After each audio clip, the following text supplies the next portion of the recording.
Halo, halo. Di kelas sebelah lagi. Ya, mohon maaf mungkin video yang kali ini sedikit terlambat karena memang ada beberapa kegiatan ya, salah satunya termasuk ini merapikan background ya.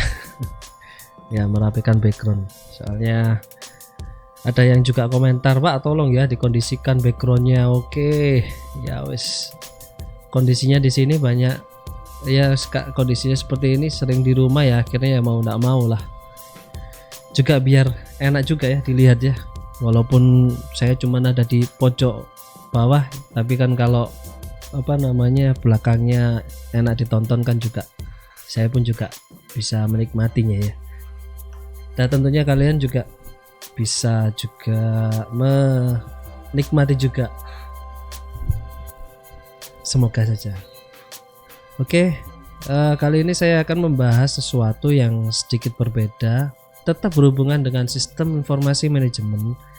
Cuman hal ini harus diketahui oleh seorang pembisnis, khususnya di bidang startup. Saat mengembangkan sesuatu, apalagi itu yang dikembangkan adalah sebuah aplikasi, pasti harus memahami hal ini. Apa itu? Yaitu teknik permodelan bisnis atau teknik bagaimana membuat atau menggambarkan runtutan suatu sistem. Apa fungsinya? Dari penggambaran atau bentuk gambar yang dirancang, harapannya rekan kerja itu memiliki persepsi yang sama, memiliki alur pemikiran yang sama, memiliki cara atau tahapan pengembangan yang sama. Nah, ini untuk startup yang khususnya di bidang aplikasi ya, itu sangat penting sekali. Nggak mungkin nggak menggunakan hal ini gitu loh. Pasti ini digunakan.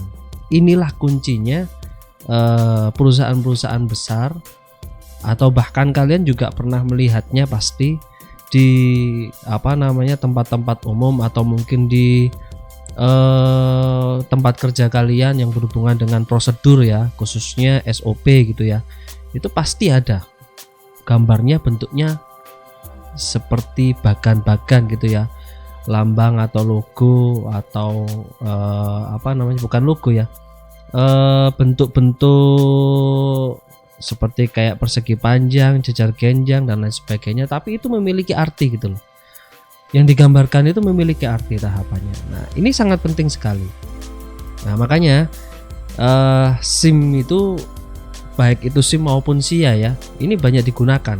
Pasti digunakan, bukan banyak, pasti, bukan banyak lagi, pasti digunakan, karena alat ini, teknik ini sangat membantu sekali. Apalagi yang berhubungan dengan kerja tim, itu sangat penting. Makanya di sini kita akan membahas yang namanya adalah teknik permodelan ya, teknik permodelan bisnis proses. Oke, kita langsung masuk ke isi materinya. Oke, teknik permodelan proses bisnis ya. Nah, permodelan bisnis ya, bisnis itu ya, mohon maaf kalau salah penulisannya. Jadi permodelan proses bisnis ini biasanya digunakan untuk memetakan alur kerja sehingga siapapun pembacanya, yang tadi sudah saya sampaikan ya, siapapun pembacanya dapat memahami, menganalisa. Jadi memahami, kemudian menganalisa dan membuat perubahan positif pada alur kerja atau proses tersebut. Bukan hanya memahami, tapi juga menganalisa. Memahami dalam artian gini, oh ternyata proses kerjanya seperti itu kalau proses kerja ya. Oh ternyata prosedurnya seperti itu kalau prosedur ya. Karena ini modelnya nanti ada banyak, kita bahas satu persatu. Nah, oke. Jadi setelah bisa memahami, pasti di situ orang juga bisa menganalisa. Contoh, keperluan menganalisa untuk apa? Audit atau mungkin hal-hal yang lainnya. Makanya sistem itu penting, apalagi saat perancangan ya. Perancangan itu sangat penting sekali. Kalau Anda lihat aplikasi yang sudah jadi, contoh aplikasi yang ada sekarang marketplace gitu ya, wah canggih, sudah bisa mencari barang kalau marketplace ya. Kemudian langsung kalau sudah milih barang, masukkan keranjang, kemudian bisa klik check out, kemudian bayar. Setelah bayar langsung tersambung dengan media pembayarannya ya, pembayaran online. Kemudian kita bisa transfer dan lain sebagainya, dan konfirmasi kalau barang sudah dikirim. Kemudian barang dikirim itu tahapannya sampai mana gitu ya. Terus habis gitu nanti kalau barang sudah datang silakan diklik diterima. Rancangan hal seperti itu pasti dikonsep sangat detail sekali gitu.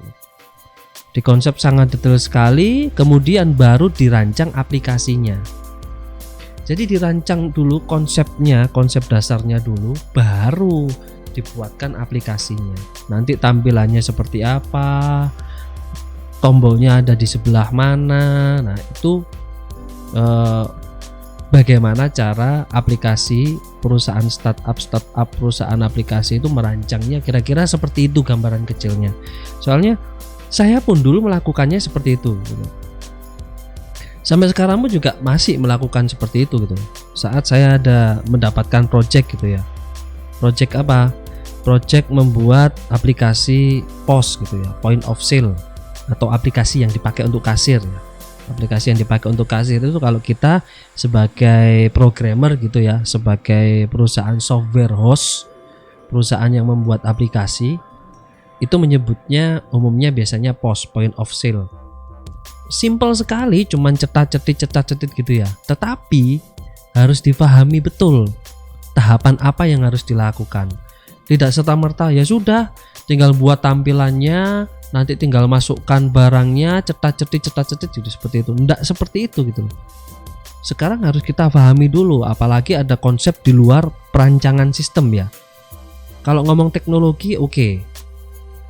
Tetapi luar dari teknologi juga ada gitu, aturan-aturan. Saya contohkan seperti ini. Aplikasi untuk kasir, mungkin Anda bisa lihat di situ pasti ada kode barang, ada nama barang, ada quantity atau jumlah barangnya, kemudian ada harga, kemudian di sebelahnya lagi ada total gitu ya. Dimana total itu adalah perkalian antara quantity atau jumlah barang dikalikan dengan harga. Oke, tampilannya seperti itu. Ada tanggal, ada diskon gitu ya, ada PPN-nya berapa, seperti itu. Itu tampilan umumnya. Oke. Kemudian waktu kasir menerima belanjaan dari pelanggan, maka kasir harus men-scan barcode yang bunyinya cetat cetit seperti itu ya. Oke. Setelah itu baru nanti setelah keluar terlihat di situ total jumlahnya berapa, belanjaannya nanti disampaikan ke pelanggan dan lain sebagainya dan seterusnya lah, kira-kira seperti itu. Padahal yang harus diperhatikan juga ada satu konsep mungkin di akuntansi dan juga gabungan dengan manajemen. Seorang kasir saat ingin membuka atau membuka meja kasirnya pasti harus dipegangi yang namanya modal gitu. Loh kok ada modal, kasir kok dikasih modal? Jelas kita nyebutnya modal, mudahnya seperti itu. Karena kenapa? Kasir saat buka aplikasi kasirnya ini untuk bisa menerima belanjaan pelanggan harus dikasih modal. Modalnya berapa? Modalnya 1 juta, saya kasih contoh ya. Untuk apa ini? Untuk kembalian.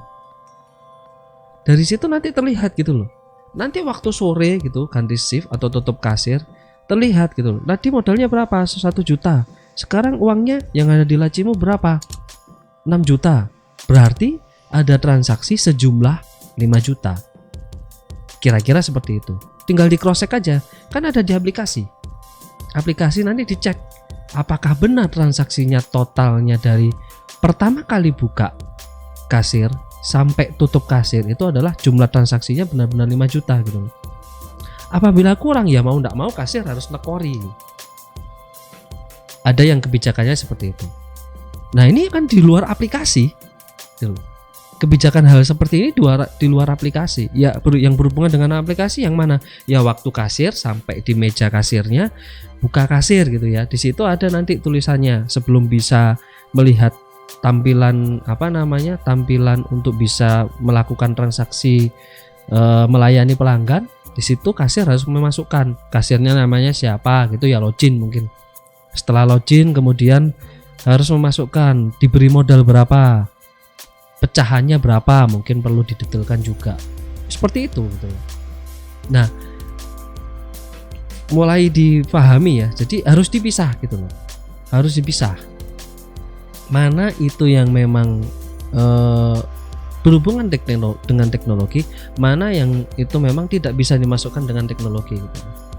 Lah kebiasaan kasir harus ditekankan juga gitu loh.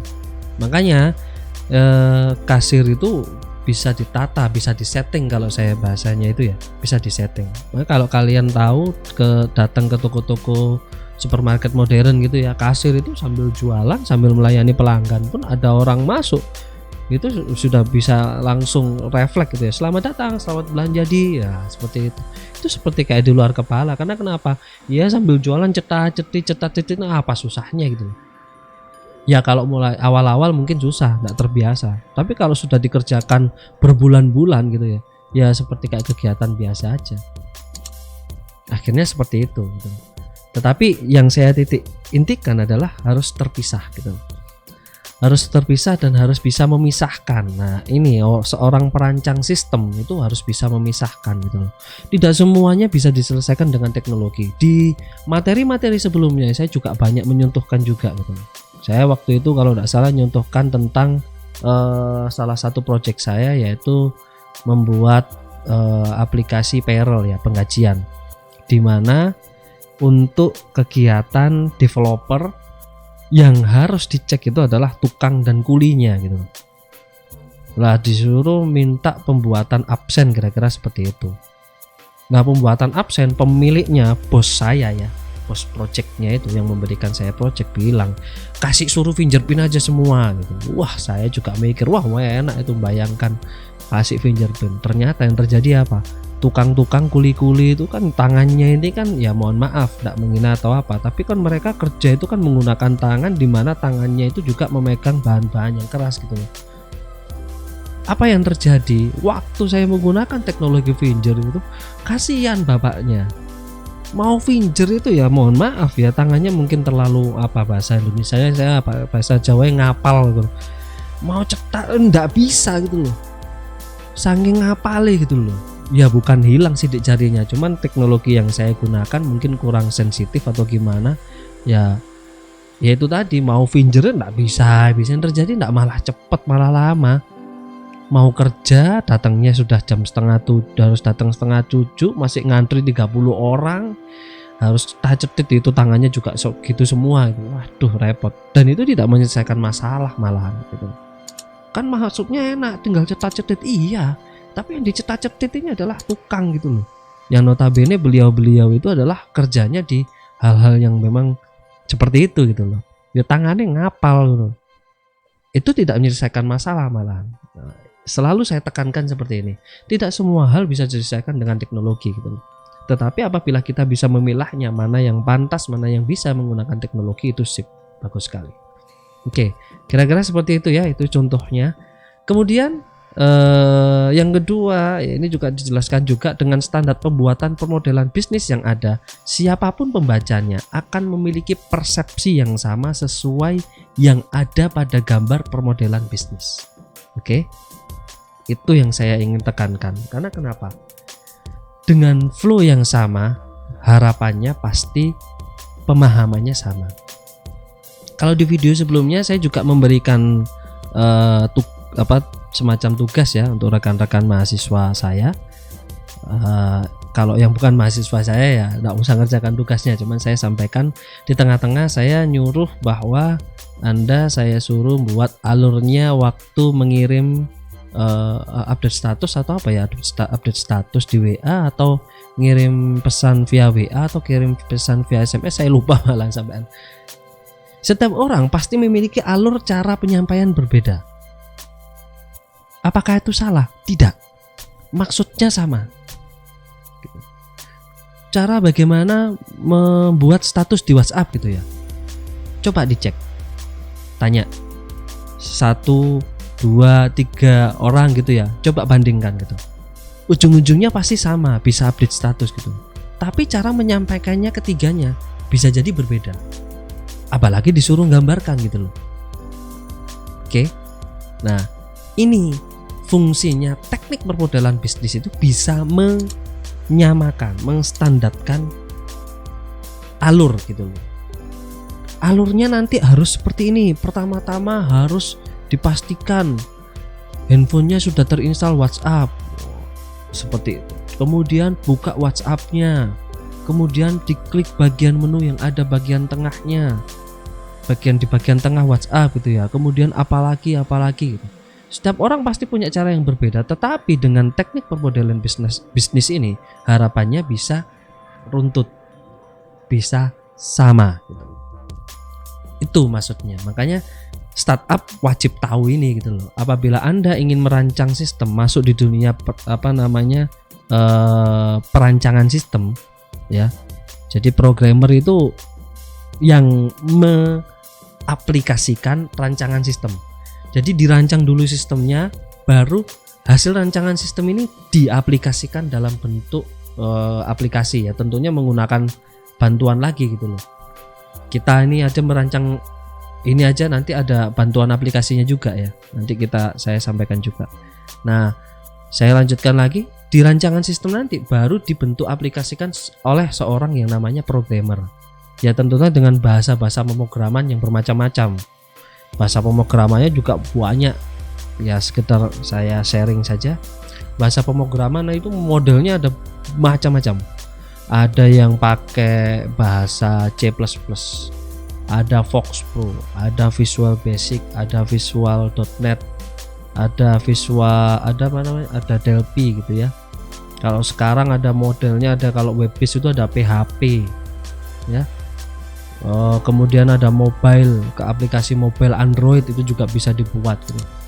Kalau saya simpelnya seperti ini kalau saya sharing. Jadi bentuk aplikasi sebetulnya ada 3 gitu. Ada 3 ada 3 karakter ya, gadget yang digunakan. Web based ya, aplikasi-aplikasi web. Kalau kita pengen buka aplikasi tersebut harus menggunakan media bantuan yang namanya browser, entah itu Chrome, Mozilla dan lain sebagainya. Itu aplikasi web based. Ada juga aplikasi desktop based ya. Desktop based itu apabila kita ingin menggunakan aplikasi tersebut harus menginstal di PC ya. Saya ngomong PC ya, desktop based ini PC. Karena yang ada desktopnya itu adalah PC gitu. PC atau laptop gitu. Contoh, saya ingin menggunakan Zoom ya, saya harus install Zoom gitu. Saya ingin menggunakan Microsoft Office, berarti saya harus install. Nah, itu aplikasi-aplikasi desktop based. Beda dengan aplikasi web based. Contoh, saya buka Bukalapak gitu ya. Pakai Google Chrome bisa kan? Itu aplikasi yang Bukalapak yang dipakai menggunakan Chrome itu adalah aplikasi web based. Beda lagi kalau seumpama Anda membuka aplikasi Bukalapak menggunakan HP, itu yang masuk ketiga, mobile. Ya. Jadi Bukalapak berarti membuat 2 aplikasi, iya, yang web based dan juga mobile. Dan tampilannya pasti berbeda, tapi penataan menunya itu sama, alurnya juga sama. Coba Anda bertransaksi beli di Bukalapak via web based, pasti alurnya sama, harus ngisi apa seperti itu. Di mobile juga sama gitu loh. Nah, kira-kira seperti itu. Makanya pentingnya teknik permodalan bisnis itu adalah untuk itu. Oke, seperti itu ya. Mudah-mudahan bisa difahami. Jadi itu yang harus difahami tentang teknik permodalan bisnis. Fungsinya untuk apa, manfaatnya seperti apa, itu yang bisa saya contohkan ya. Oke, kita mulai lanjutkan, yaitu apa saja jenisnya, apa aja. Oke, kita lihat. Oke, sekarang jenis-jenis permodalan bisnis. Ini ada banyak, saya coba contohkan, saya coba jelaskan dan contohkan satu persatu. Bentuk-bentuknya ya. Jenis-jenis permodelan proses bisnis. Oke. Yang pertama adalah ini. BPMN ya. Business Process Model and Notation, di mana representasi grafis untuk menentukan proses bisnis dalam model proses bisnis menggunakan objek standar. Nah, Anda bisa lihat contohnya di situ. Itu contohnya ya. Kalau saya coba ilustrasikan bacanya, kira-kira seperti ini. Sebentar, mouse saya ini tidak keluar. Oh, sorry. Kita kembali dulu. Oke, di sini ya. Ini lihat. Ini adalah aplikasi tentang apa ya ini ya? Tulisannya terlalu kecil. Maaf, saya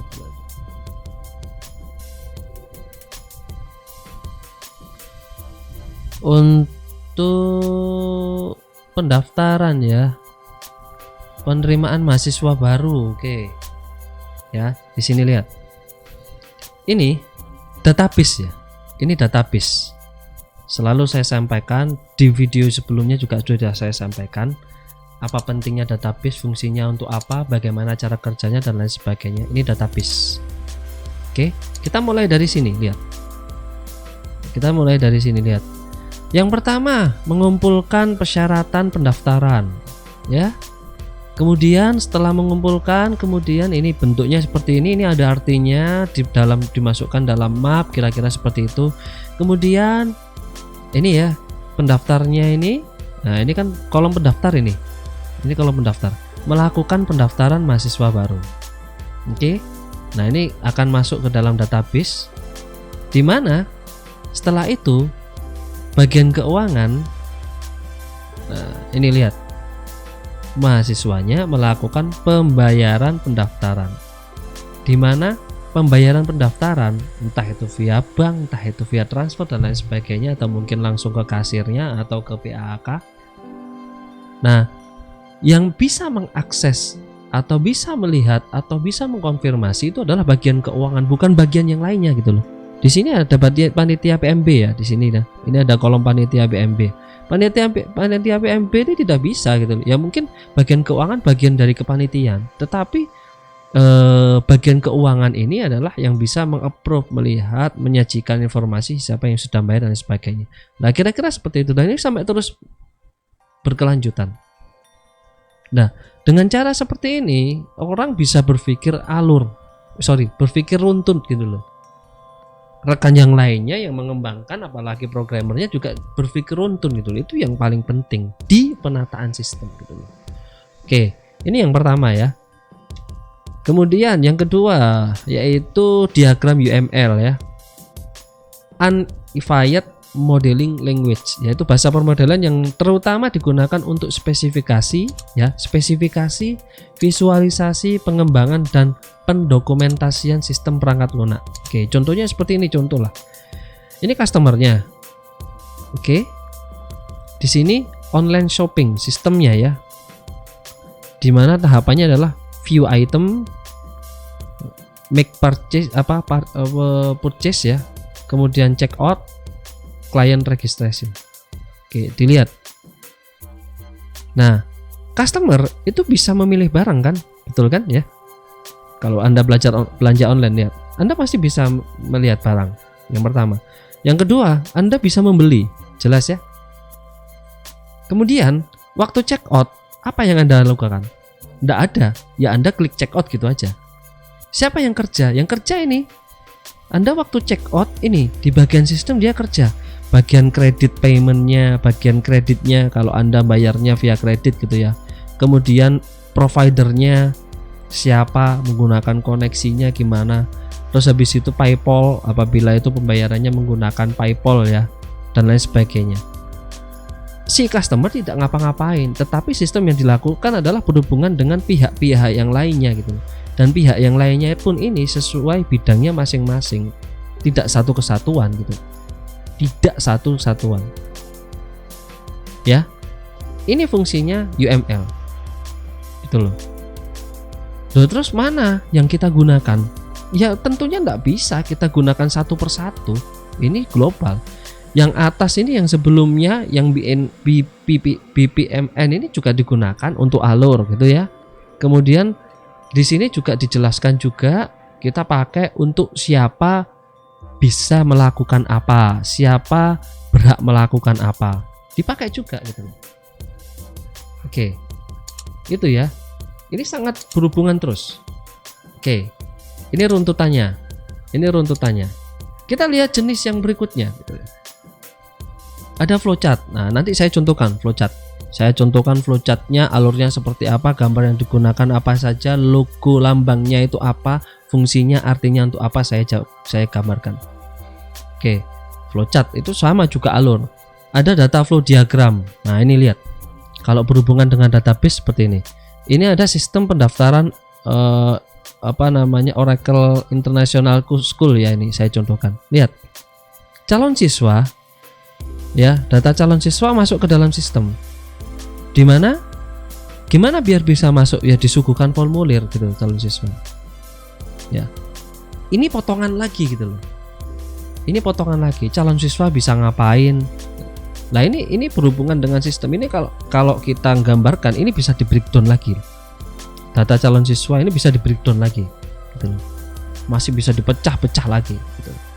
Nah, ini sama juga Bang, data calon siswa formulir juga sama. Ini kan saling berhubungan juga ya. Nah, ini lihat, kepala sekolah bisa lihat apa gitu. Kepala sekolah dari data yang ada di sini, dari sistem informasi yang ada di sini ya, tentunya ini di dalam satu database ya, bisa menghasilkan, bisa melihat laporan pendaftaran, laporan data siswanya, laporan pembayaran dan lain sebagainya. Data itu penting gitu. Makanya selalu saya sampaikan, saya kalau kerja pun juga beralur gitu loh, harus menggunakan alur sistem yang jelas gitu loh. Nggak asal-asalan gitu loh. Mending lambat daripada cepat tetapi tidak bisa memanfaatkan kegiatan yang ada gitu loh. Jadi contoh saja pendaftaran gini ya, ini kita bisa analisis, selain bisa ngelihat data juga bisa analisis gitu loh. Siapa yang daftar ke tempat kita, mayoritas orang daerah mana? Oh, daerah dusun A, desa B, desa C. Oh, yang desa Z kok jarang ya. Berarti tahun depan kita promosinya jangan ke desa A, B, C lagi gitu loh. Ya tetap ke desa A, B, C, cuman prosentasenya kita perbesar di Z, karena di Z itu peminatnya masih belum banyak gitu loh. Kan dari data kita bisa pakai untuk kegiatan gitu loh. Kita bisa pakai untuk pengambilan keputusan. Penting sekali gitu loh.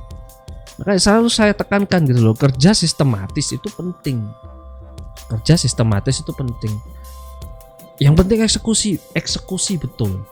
Eksekusi tapi jangan lupa gitu loh. Jangan lupa selalu ditata yang rapi gitu loh. Itu sangat penting ya. Oke. Jadi sekali lagi saya ulangi, mulai dari BPMN, kemudian UML dan DFD ini satu kesatuan, di mana apabila Anda ingin merancang sebuah rancangan sistem itu pasti sangat digunakan ini. DFD itu biasanya dirancang saat menggambarkan database ya, data flow diagram yang berhubungan dengan alur ya. Flow-nya data itu seperti apa? Dari database muncul ke custom, muncul ke entity ya, muncul ke user gitu. Gimana yang dimunculkan apa dan lain sebagainya. Itu yang berhubungan dengan data. Kemudian UML itu fungsinya untuk kasir bisa mengakses apa aja. Bisa mengakses aplikasi untuk pos, aplikasi untuk kasir. Apakah kasir bisa mengakses aplikasi untuk orang bagian accounting? Nggak bisa dong. Fungsinya untuk apa? Ya, itu menggunakan UML untuk penataannya, untuk perancangan konsepnya. BPMN juga seperti itu fungsinya. Dan nanti bisa dijadikan satu juga. Dokumennya nanti akan keluar apa, itu digambarkan dalam bentuk flowchart. Nanti saya contohkan flowchartnya. Dan beberapa nanti permodalan bisnis yang ada di sini juga saya contohkan juga. Oke, kita lanjut. Yaitu berikutnya adalah rule activity diagram ya. adalah notasi abstrak dari perilaku yang menggambarkan perilaku yang diinginkan dalam organisasi ini ya. Tidak sama, lihat. Anda kalau datang ke sesuatu tempat ya, ini contohnya perpustakaan ya, mengambil buku, validasi data buku, kemudian dicek ya terlambat atau tidak, kan pustakawannya seperti itu. Orang yang bagian jaga perpustakaan itu. Oh, kalau tidak terlambat ya sudah. Ya wes, selesai gitu loh. Oh, terlambat, maka kalau terlambat ya anggotanya harus bayar denda. Setelah bayar denda, dicek lagi sama pustakawannya sesuai enggak dendanya yang sudah dibayar. Nah, ini alur gitu loh. Bagaimana kalau orang yang melihat mamanya pustakawannya ganti gitu ya, pegawainya ganti gitu loh. Saat dia masuk datang lagi, saya harus ngapain ini loh. Nih, alurnya seperti ini. Kalau ada yang mengambil buku seperti ini, kalau ada yang mengembalikan buku seperti ini dibaca, oh alurnya seperti ini, sudah paham gitu. Kalau sistem ada, mau ganti orang berapapun beres, tidak ada masalah. Makanya supermarket modern yang sering saya contohkan juga, mau ganti kasir berapapun, mau keluar yuk masuk, keluar masuk, sistem sudah ada gitu loh. Anda tinggal mengikuti aturan yang ada, silakan gunakan gitu loh. Jadi orang itu nanti ditata dengan sistem. Itu ya. Nah, pentingnya perancangan sistem seperti ini. Oke, ini RAD ya, Rule Activity Diagram. Oke, ada yang lainnya juga, ada Rule Interaction Diagram. Nah, di sini sama ya, petugas pinjam gitu ya, masukkan ID buku siswa, kemudian nanti diproses. Nah, nanti ini berhubungan dengan ini query, dalam artian gini, untuk bisa menampilkan data yang ada di dalam tabel, kita bisa banyak opsi. Nanti di semester berikutnya untuk mahasiswa saya, atau mungkin nanti bagi yang bukan mahasiswa saya bisa melihat di video-video saya sebelumnya, ada aplikasi saya mempraktekkan SIM dengan menggunakan aplikasi Microsoft Access. Di situ saya mencoba untuk mempraktekkan bagaimana merancang sebuah rancangan sistem tadi diaplikasikan dalam bentuk, dan itu dirancangnya tidak semudah itu, Ferguson. Makanya harus dipahami dulu. Nah, ini salah satunya. Kalau nanti Anda lihat di video saya di Microsoft Access, di situ nanti untuk mahasiswa saya ya pasti nanti minggu semester berikutnya ketemu saya lagi, kita akan mainan lagi, tetap SIM tetapi praktek SIM. Nah, kira-kira seperti itu. Nah, ini ada query, terus habis gitu view tabel data buku gitu ya, kemudian simpan, terus habis gitu dan sebagainya. Ini interaction diagram, di mana hubungan antara usernya atau entity-nya dengan database-nya, kira-kira seperti itu. Ini RID ya, Rule Interaction Diagram. Kemudian selanjutnya yaitu Gantt chart. Ini saya yakin pasti rekan-rekan sudah tahu semua ya, penghubungan antara daftar aktivitas ke skala waktu ya. Nah, ini umum lah, times table biasanya umumnya seperti itu. Cuman kita di sini secara teori menyebutnya adalah Gantt chart ya. Kemudian selanjutnya ada lagi yang namanya Integrated Definition for Function Modeling. Nah, ini breakdown dari DFD. Ini apabila diterapkan, kalau saya sendiri merancang kayak gini nih biasanya menggunakan aplikasi yang namanya Power Designer. Cuman bukan aplikasinya yang hebat gitu loh. Kalau aplikasinya itu pasti cuman membantu gitu loh. Yang paling penting adalah pemahamannya gitu. Tapi nanti kita bisa pelajari sambil jalan. Sama halnya kayak Microsoft Word gitu ya. Aplikasinya canggih gitu loh. Tapi Anda mau ngetik apa? Kalau Anda mau menggunakan Microsoft Word untuk ngetik sebuah buku ya akan menghasilkan sebuah buku gitu loh. Tapi kalau Anda cuman Microsoft Word dipakai untuk cuman setting halaman, cuman dilihat kemudian dibuka kemudian ditutup lagi, ya sudah, cuman dapat apa? Contoh di kelurahan dipakai untuk membuat surat, ya sudah. Oh, ternyata membuat surat bisa dipadukan dengan menggunakan Excel. Apa maksudnya? Datanya ada di Excel, tinggal dimasukkan di Excel, kemudian nanti untuk nyetaknya bisa dibuka di Microsoft Word. Kalau nama toolsnya itu mail merge gitu ya. Nah, itu dua hal yang berbeda lagi gitu. Nah, kita kembali di sini. Jadi ini iDev itu seperti itu. Jadi ini nanti kita bisa saya menggunakan ini biasanya yaitu tadi menggunakan Power Designer, tetapi yang penting adalah konsep dari breakdown tadi itu bisa menghasilkan DFD gitu ya. Kemudian RNB dan lain sebagainya. Oke. Ya, kalau ini mungkin kalau Anda ingin mempelajari dalam tentang perancangan sistem informasi ya baru akan harus paham betul di sini. Cuman sekedar tahu saja ya ada yang namanya iDev ya, Integrated Definition for Function Modeling. Kira-kira seperti itu. Kemudian selanjutnya apalagi ya ini Petri-Nets atau CPN ya berwarna. Ini juga sama karakternya, lihat. Send, kemudian send paket ya, kemudian next to send dan lain sebagainya. Ini alurnya ya. Dan ada hubungannya dengan data. Ini integer data, transmit paket ya, kemudian dilemparkan lagi integer data, simpan lagi receive paket dan lain sebagainya. Ini alur gitu loh. Ada maksudnya if n sama dengan k, then p else null. Ini apa namanya ya? Kalau kita di bahasa pemrograman ada apa namanya nested if ya. Kalau Anda di Excel lah contoh lah, ada if ya, kelihatan kan. Apabila terpenuhi maka true-nya apa, apabila tidak terpenuhi false-nya apa. Kira-kira seperti itu. Kalau di bahasa pemrograman ya tetap true sama false, cuman ini then p ini kalau true, else berarti kalau false-nya, else ini maksudnya bukan false ya, apabila tidak gitu loh. Apabila tidak ya berarti null. Kira-kira seperti itu. Ini CPN ya, Petri-Nets berwarna. Oke, selanjutnya yaitu metode berorientasi objek. Ini nanti saya juga contohkan. Ini metode ini didasarkan pada 3 konsep ya.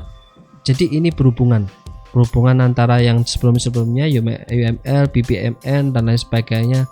Ini tapi menggambarkan suatu kegiatan ya, bentuknya dalam bentuk objek ya, menggambarkan objek dan lain sebagainya. Nanti saya contohkan juga di belakang, saya bahas juga. Oke.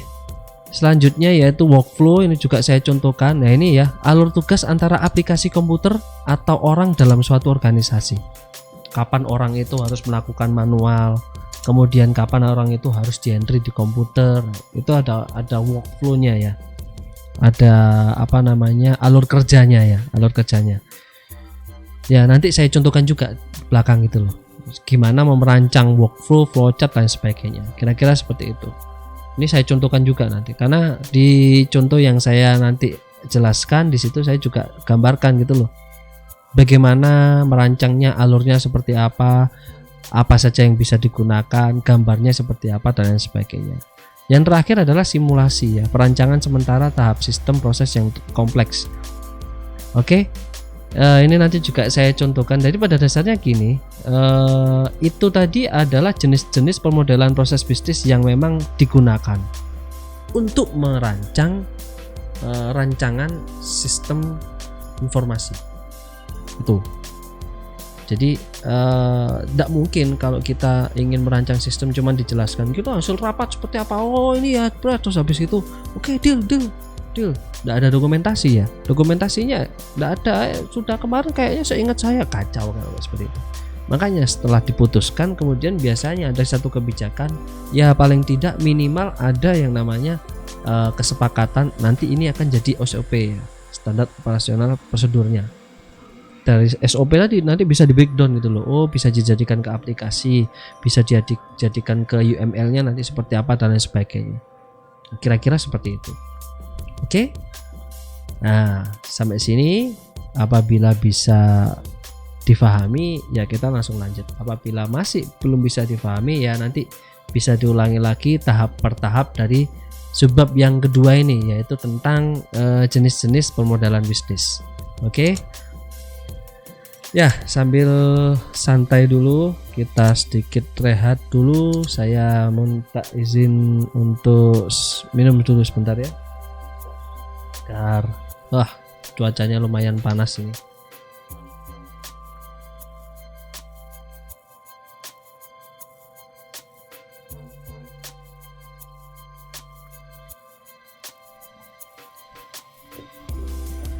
Ya kira-kira biar kita sambil santai, nanti apabila ada yang ingin di-sharingkan silakan disampaikan di di kolom komentar atau gimana ya.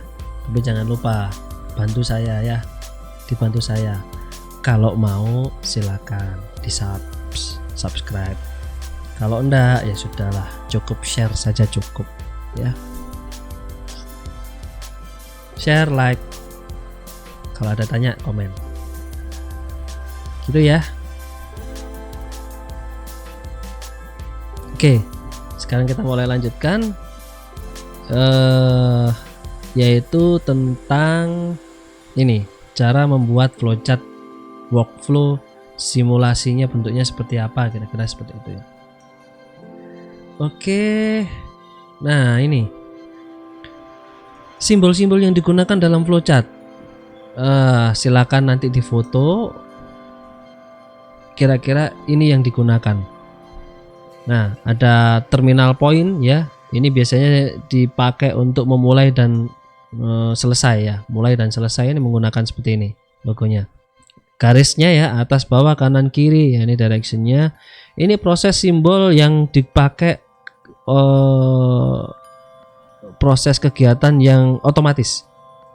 Contoh, waktu kita ingin menyetak laporan dari aplikasi gitu kan, kita tinggal klik cetak gitu aja kan. Yang kerja kan komputernya mengambil data, kemudian dari datanya diproses, diformat dan lain sebagainya sehingga muncul sebuah laporan. Itu proses otomatis. Menyimpan data gitu kira seperti itu juga sama, proses otomatis. Menyimpan data ke database gitu ya, itu kan proses otomatis gitu. Bukan usernya yang melakukan ya. Usernya kan tinggal pencet tombol simpan gitu aja kan. Tetapi sistem yang melakukan prosesnya, disimpan di tabelnya tabel apa, kemudian disimpan kemana lagi dan lain sebagainya. Dan tentunya satu proses dalam sistem, contoh kayak tadi saya contohkan gitu loh, kasir gitu. Dia menekan tombol simpan itu tidak mungkin nyimpan cuma di satu tabel, pasti banyak tabel gitu loh. Banyak hal yang memang saling berhubungan. Makanya rancangan ini sangat penting sekali gitu. Perancangan sistem sangat penting sekali, apalagi simbol-simbol yang digunakan. Oke, kemudian decision. Nah, decision ini pilihan ya, mau cetak atau tidak.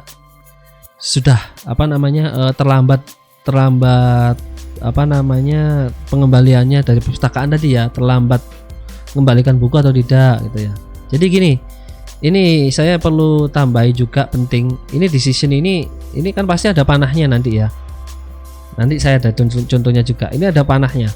Gini, minimal dia menerima satu panah masuk ke sini, kemudian minimal dia juga harus mengeluarkan 2 panah. Oke. Ini ya, ini harus digarisbawahi ini. Karena kenapa, nanti waktu membuat flowchart nanti saya contohkan, ada contohnya juga. Ini syarat gitu.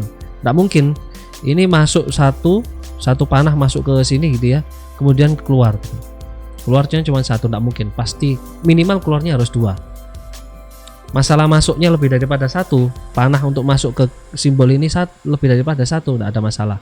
Tetapi keluarnya minimal harus 2. Ya atau tidak, gagal atau berhasil dan sebagainya. Nanti saya contohkan lagi. Saya contohkan hasil jadinya seperti apa gitu. Ya, yang saya kasihkan contoh ini ya juga skripsi saya waktu itu, skripsi saya kualitatif, saya membahas tentang sistem juga, perancangan sebuah sistem. Oke, kemudian berikutnya ada logo ini juga, input output ya, menunjukkan proses yang terjadi tanpa bergantung dari jenis peralatannya ya. Jadi input, entry data siswa, entry data pembayaran dan sebagainya. Ini input ya, dientrykan ke komputer menggunakan simbol ini. Jadi simbol-simbol ini ada artinya gitu loh. Anda mau melakukan apa, pantasnya pakai menggunakan logo apa. Contoh, entry data penjualan gitu ya, tapi pakai logo persegi panjang tadi itu nggak nyambung, artinya beda, orang bacanya pasti berbeda. Tuh, entry data proses, oh yang melakukan berarti sistem, ini beda. Kalau pakai logo ini jajar genjang, pasti nanti di sini ada kata-katanya, contoh entry data siswa gitu, berarti orang yang membaca harus paham juga, yang membaca pun juga harus paham. Kalau yang membaca nggak paham ya juga lucu. Berarti artinya adalah user atau operator memasukkan data siswa atau calon pendaftar mengentrikan data pendaftarnya, kira-kira seperti itu ya. Jadi ini ada artinya gitu. Kemudian predefined proses, ini merupakan simbol yang digunakan untuk menunjukkan pelaksanaan suatu bagian prosedur. Kemudian ini konektor, ini on page, ini yang off page, nanti saya contohkan juga. Ini apabila kita menggambar ya gimana ya, nanti saya contohkan. Konektor on page, off page ya, saya contohkan. Nah, kira-kira nanti silakan di foto, disimpan lah apa artinya, nanti bisa di cross check ya. Ini ada preparation juga, simbol yang digunakan untuk mempersiapkan penyimpanan dalam storage ya atau database. Ini manual input ya, lihat bedanya. Ini jajar genjang input output ya, mau input mau output. Tetapi ini yang berhubungan dengan otomatisasi input output ya, otomatisasi entry data ke komputer gitu ya. Nah ini manual input ya, manual input digunakan untuk menunjukkan input data secara manual ya. Contoh saya merekap gitu, saya tulis gitu, itu manual, harus menggunakan simbol ini. Nggak bisa menggunakan simbol yang jejar genjang tadi itu. Karena kenapa saya tulis kok beda ya. Nah, difahami lagi pelan-pelan ya, tadi sudah saya sampaikan, di foto saja atau mungkin digambar, direkap artinya apa. Nanti waktu saya memberikan contoh, lihat contohnya seperti apa nanti aja. Oke, kita lanjut manual operation ya. Manual operation, ini manual operation ya. Ini kalau manual bentuknya seperti ini ya. Lihat, saya kembali yang tadi ya, proses ini sama, ini loh, processing symbol, operation juga, tapi ini otomatis, bukan manual. Nah, sedangkan yang ini adalah manual gitu loh. Ini manual. Contoh, saya mengangkat barang, memindahkan ke dalam truk, pemindahan barang ke dalam truk dilakukan secara manual. Beda cerita kalau seumpamanya itu dilakukan secara proses. Oh, semua langsung masuk truk menggunakan mesin, menggunakan robot. Ya logonya juga beda, tidak bisa menggunakan simbol ini gitu. Ya. Jadi masing-masing simbol memiliki arti juga. Oke, kemudian dokumen simbol gitu ya. Ini dokumen, faktur, nota, surat jalan dan lain sebagainya. Apabila itu surat jalannya atau notanya berlembar-lembar ya, ini menggunakan multiple dokumen gitu loh. Lembar ke 1, 2, 3 nanti dikasih. Nah ini displaynya, display itu maksudnya itu tampilan ya, tampilan saja. Seperti halnya kayak bagian gudang, mungkin aja cuman bisa melihat saja.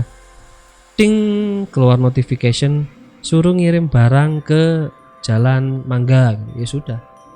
Dia tidak tahu apa-apa, pokoknya dia tinggal buat surat, nyetak surat jalan, sudah langsung kirim ke Jalan Mangga. Itu transaksinya siapa, kapan belinya, kapan jualnya ya, perusahaan jualnya kapan, harganya berapa, tidak tahu. Harusnya seperti itu. Itu pemahaman konsep-konsep ya. Sebelum bisa dirancang, pemahaman konsep juga penting gitu. Kemudian ini kalau ada delay ya, delay simbol ya seperti ini. Oke, sekarang kita coba contoh dokumen flow ya. Sekali lagi saya garis bawahi di sini, dokumen flow. Dokumen flow. Di sini terlihat ini saya menggunakan untuk memulai ya. Ini bentuknya seperti kayak tabung. Ini start, ini finish. Oke ya, sampai sini bisa dipahami. Kalau mungkin kurang besar ya nanti bisa mungkin saya lampirkan saja di description contoh flow chartnya ini seperti apa. Ini dokumen ya. Sekali lagi ini dokumen. Apa artinya? Berarti alur dokumennya itu apa saja, kemudian mengeluarkan dokumen apa saja, kemudian dokumennya lari kemana ini. Ini flow-nya. Lihat.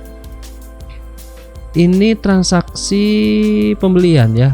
Dari form permintaan ini nanti masuk. Ini manual kan? Nah, nanti buktinya ini nanti dibuatkan bukti lagi 2. Dimana bukti yang pertama, bukti yang kedua diarsip, ini masuk arsip ya. Nah, kemudian bukti yang pertama ini akan diserahkan ke bagian pembelian. Nah, kan? Paham maksudnya kan? Bagian pembelian dokumen ini nanti akan diarsip. tindakannya apa ini? Nah, tindakannya entry data kan, input data, kemudian melakukan kegiatan manual lagi. Ini kegiatan manual, input data lagi, cek data, kegiatan manual. Nah, ini silakan. Nah, ini decision. Ini yang saya maksud. Panah 1 masuk harus minimal keluar 2. Lihat. Ini decision. Nanti di flow-flow yang lainnya juga kita lihat.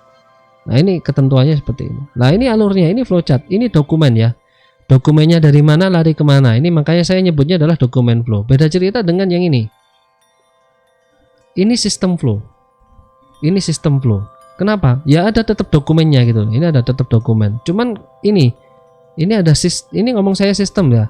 Input data, kemudian dilakukan proses. Yang melakukan proses ini apa? Sistem ini, sistem yang jalan. Sistem tentang apa? Sistem tentang penyimpanan. Disimpan di mana? Di dalam database, tabel ini tabel. Dari tabel ini nanti view, info. Lah ini kan info kan, view kan, display kan. Tadi yang sudah saya contohkan, ini displaynya. Info penawaran. Dari penawaran pembeliannya nanti eksekusi atau kegiatan apa? Ini manual. Kemudian diotomatisasi, keluar dokumen lagi. Ini sistem flow. Nah, ini juga sama. Nah, ini lihat decision saya. Ini saya garis bawahi tadi. Masuk panah 1 keluarnya 2. Masuk panah 1 keluarnya 2. Walaupun ini nanti bulat juga seperti ini. Ya mau gimana lagi gitu loh. Memang alur sistemnya seperti itu.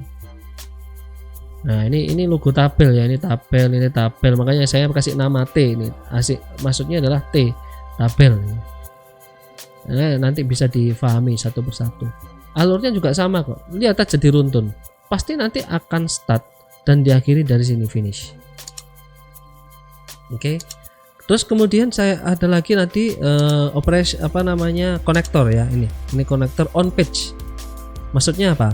Ini loh. Dokumen ini yang nomor 3 ini nanti akan diserahkan ke bagian akuntansi gitu. Berarti kan garisnya harus lari gini, garisnya. Kan ke sini. Lah gimana? Ini lewat jalan. Nah, kalau ini enak kan, ini dokumennya. Ini dokumennya lari ke sini. Nah, ini cuman sebelahan aja. Nah, garisnya ini kan harus jalan ke sini. Ini bayangkan. Nah, ini garisnya lewat sini. Apalagi membuatnya pakai Microsoft Word. Aduh. Sudah saya jamin Anda gambarnya lama. Tapi kalau saya ini gambarnya enggak pakai Microsoft Word. Saya pakai aplikasi Microsoft Office yaitu Visio. Ya tinggal klik drag aja. Garis ini aja tinggal saya klik drag ke sini, garisnya langsung menyesuaikan. Belok-belok sendiri, miring-miring sendiri. Ini lihat lengkungannya, lihat. Dikira saya buat lengkungan gini. Aduh, capek. Ya. Saya menggunakan aplikasi Visio.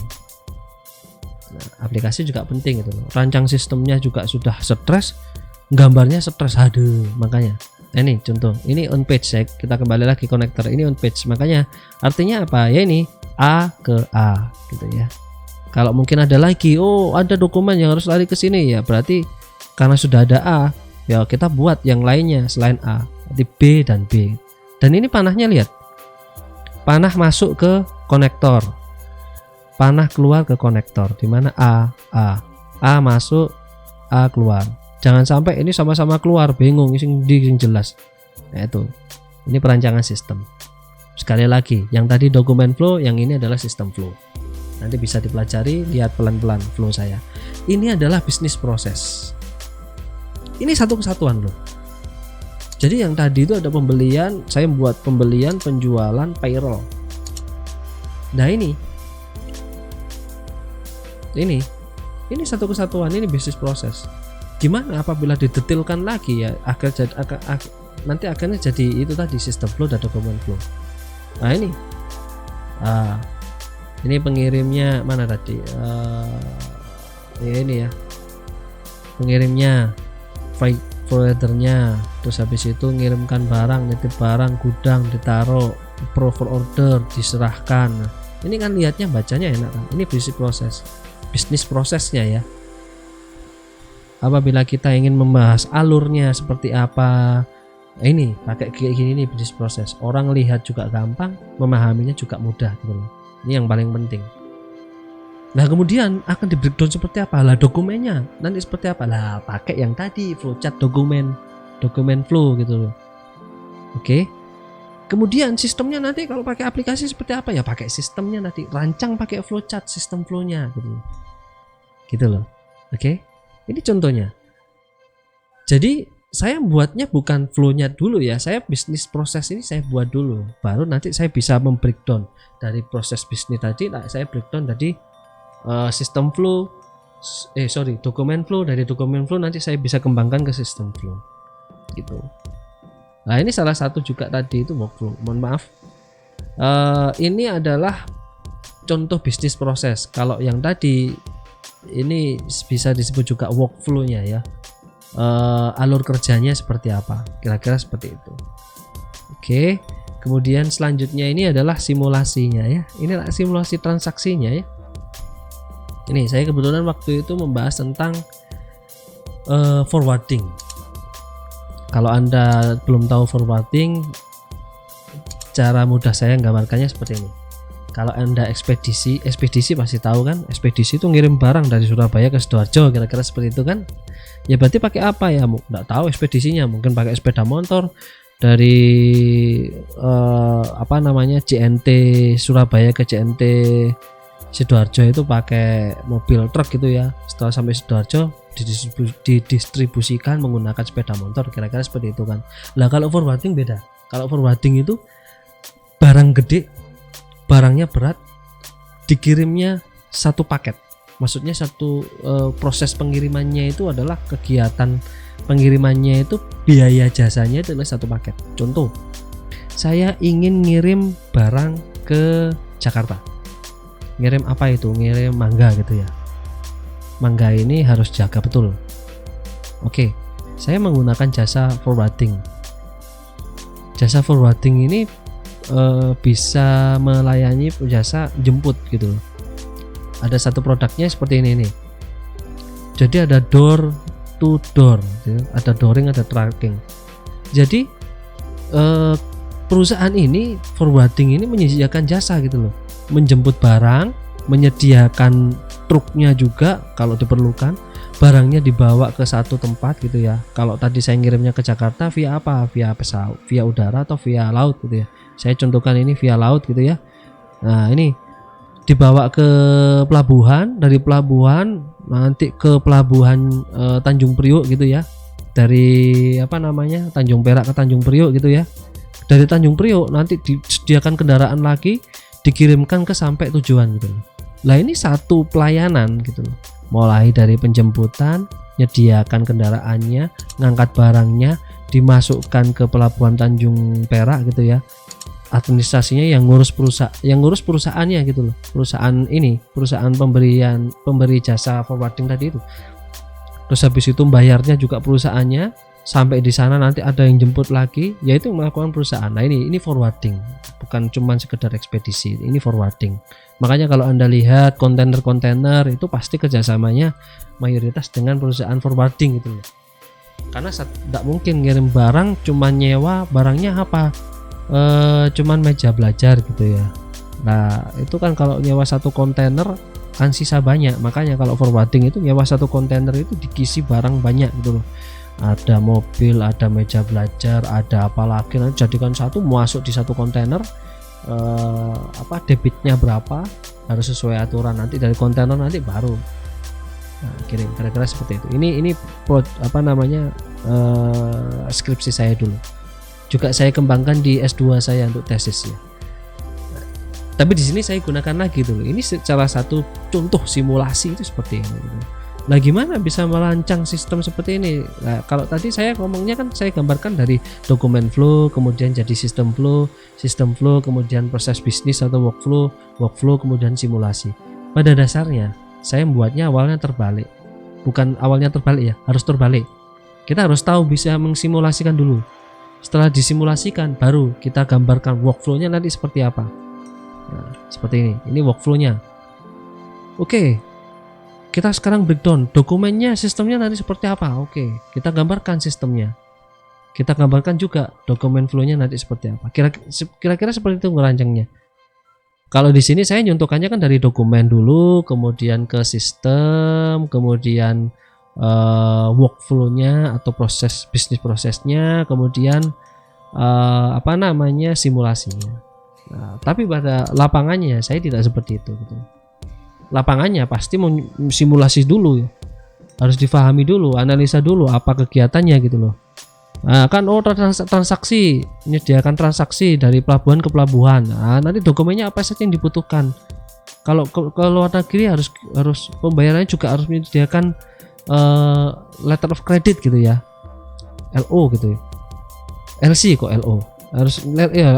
Harus LC ya. Terus administrasinya seperti apa, berhubungan dengan apa, harus melampirkan dokumen apa aja dan sebagainya, juga ngajukan LC juga harus bisa dan sebagainya.